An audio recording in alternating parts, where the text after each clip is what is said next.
Hi everybody.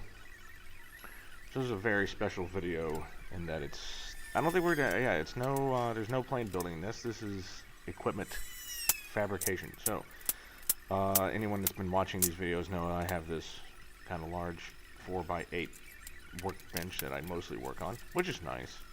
And next to it, I unfortunately have these old folding cafeteria style chairs from the 70s. Jesus, chairs? I meant tables. Old folding tables. You can kind of see the one on the very left edge of the video there. Just old. Not very sturdy. And not going to be good, especially when I start working with the wing spars. So, this morning I had gone to Home Depot, picked up the requisite material, and we're going to be building some EAA workbenches. For those that do not know what those are, so the EAA is the Experimental Aircraft Association, and as well as provide wonderful support to all of the pilots and experimental home builders across the country. They also supply things like handy plans for things like workbenches. So it's a very simple workbench. This is just made out of 2x4s and plywood. What you see me doing now is I'm cutting all the pieces to the lengths that I need. I took one, and so you need 14 2x4s that are 8 feet. So I took one and I used it as a template board, nailed another piece of 2x4 to the end, and marked all the appropriate distances. Got my radial saw out and cut away. And then I disappeared.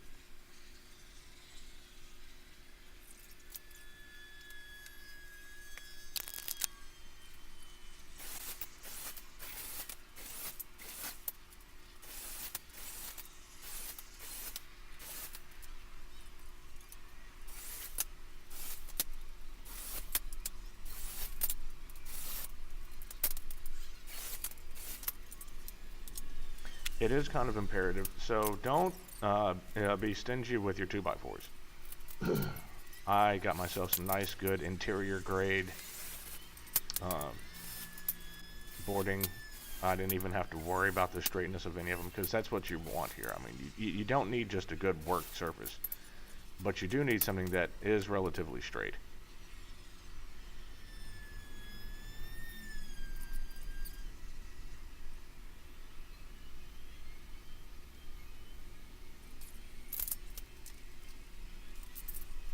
So the very first thing you do is you put a base together. I say the base of the top. And that is done with a couple of 60-inch boards for the sides and some 21-inch boards that go in the middle. That gives you a nice tabletop that is 5 feet wide by 2 feet, or 5 feet long by 2 feet wide. So to get the stud squared up, I basically just went down the board and just marked it off by fourths. That way the boards fit perfectly where they were supposed to. Now, one thing I will suggest, and I've learned, and from building a plane you kind of learn this one, is that you don't secure everything at once, because you don't want it to be bowed in one direction or the other. Because I've made these benches before. I made them just as a hobby project at home. And I had put, you know, two wood, and I'm using big 3-inch construction screws, plus some 2.5 and some 1 5/8. But you know, I was putting 2 screws through every hole, through every stud through the side there, and that's fine. But if it is not perfectly straight the first time, then it just goes wrong. So I only put 1 screw in at a time. Then I basically, wherever I would have normally put 2, I just put 1. The only place I do put 2 is like through those long sections of leg reinforcement on the outside. So once you get the top, then you have you use 33-inch boards for the legs.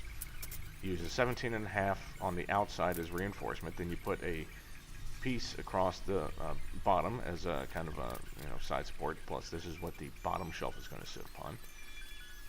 So 2 of those on each side, and then you use 2 21-inch boards between the two, or no, 2 17.5. Doesn't matter. You use 2 of those on the ends, and then you use cap it off with another 8.5-inch board, and that makes the feet at the end, which don't exactly come out square, which is why you see me using that chop saw there. So anyway, the plywood I use for these, I use a little 1/2-inch piece of plywood for the bottom shelf, and I use a nice interior laminated piece, interior grade, 3/4 inch for the top.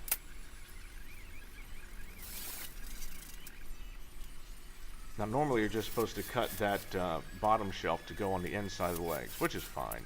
What I really wanted was the extra room, so as you can see, I've notched the corners of all of the bottom. That way it's slid in and the shelf actually goes to the edge of the outside of the legs. Because I'm planning on making one of these kind of a storage shelf, and it won't move much, but we'll see. So I've actually decided to go ahead and make this. I'm keeping the tops full length for now, and I've just kind of centered them at the top, with the wing spars being as long as they are. You really need a long surface to work on. So I'm just planning to do a little bit of reinforcing on them, and I'm going to see how that works. If it doesn't, no big deal. If it does, great. So one table is basically down at this point, and now I'm simply working on the next.